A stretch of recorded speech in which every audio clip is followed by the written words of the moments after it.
আল্লাহর থেকে বেশি দয়ালু কেউ নেই। তিনি সব কিছুর মাফ করে দেন, কিন্তু তার কাছে সারেন্ডার করতে হবে, আনকন্ডিশনাল সারেন্ডার, কোনো কন্ডিশন নেই আর কি। আনকন্ডিশনাল সারেন্ডার যদি আপনি করেন তাহলে কিন্তু আপনি সবকিছুর মাফ পাবেন। ইসলাম ধর্মে কখনোই কোনো অবস্থায় বলেনি কোনো অমুসলিমের উপর আঘাত করে কেউ আনন্দ পাবে। এখানে সাম্যের কথা বলা আছে, সৌহার্দ্যের কথা বলা আছে, ভ্রাতৃত্বের কথা বলা আছে, সাম্যের কথা বলা আছে। ইসলাম একটা সাম্যের ধর্ম আর কি। এখানে ধনী দরিদ্রের কোনো বৈষম্য নেই। কোথাও আছে উচ্চ নিচু আছে? এই যে নামাজ পড়তে যান আপনারা, তখন কি ভাগ করা থাকে যে যারা খুব বড় লোক তাদের শাড়ি আলাদা, গরিব মানুষের শাড়ি আলাদা, আরো যারা গরিব খেটে খাওয়া টোটো চালক তাদের জন্য আলাদা, এরকম আছে? কোথাও নেই। তার মানে কি আছে?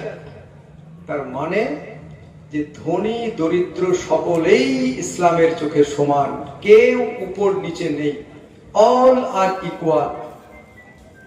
ঠিক বললাম না?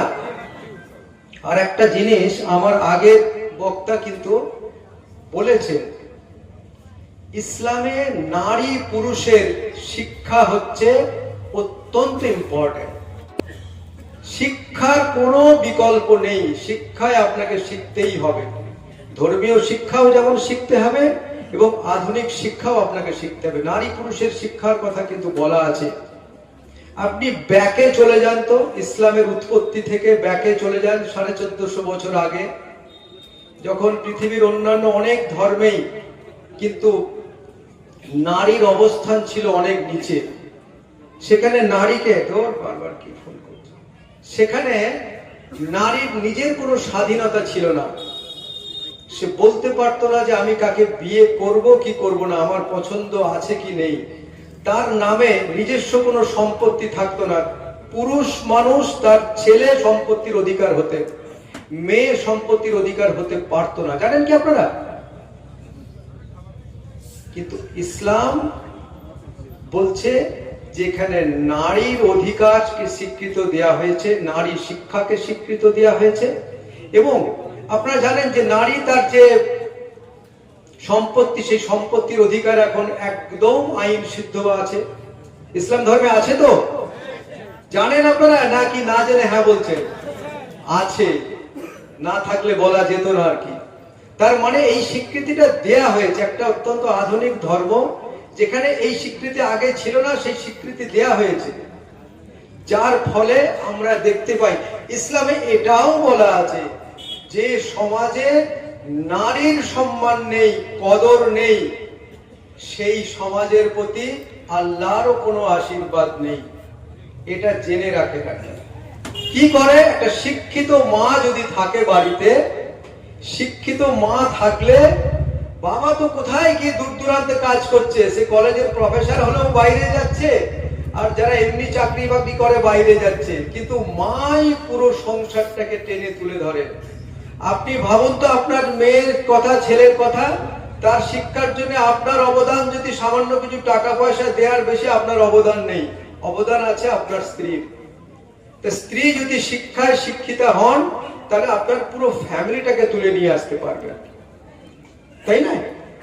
এখনো যখন আপনারা যখন নামাজ পড়তে যান তখন যাকাত দেন তো? কি জন্য দেন? এটা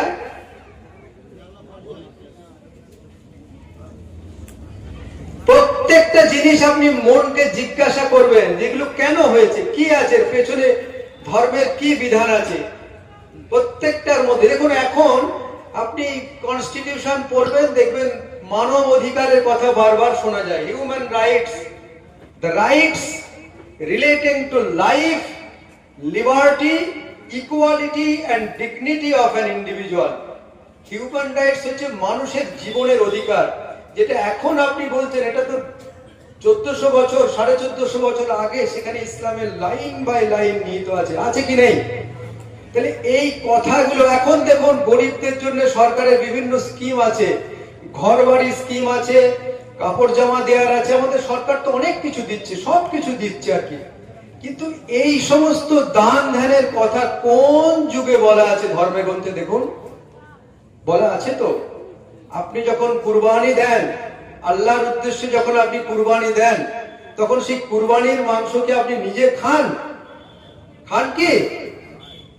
কোথায় দেন? আর আপনি আপনার আত্মীয় স্বজনকে দেন, গরিব মানুষকে দেন, সবাইকে ভাগ বাটোয়ারা করে দেন। তো এটাই তো সাম্য। আবার সাম্য কি হবে? All are equal. There is no difference between a high income group and low income group and a middle income group. All are equal. একসঙ্গে বসে নামাজ পড়েন, একসঙ্গে বসে খান। এই যে আজকে সবাই বসে আসছেন, এটাই মহত্ব আর কি। আপনারা প্রত্যেকে ভালো থাকুন, সুস্থ থাকুন।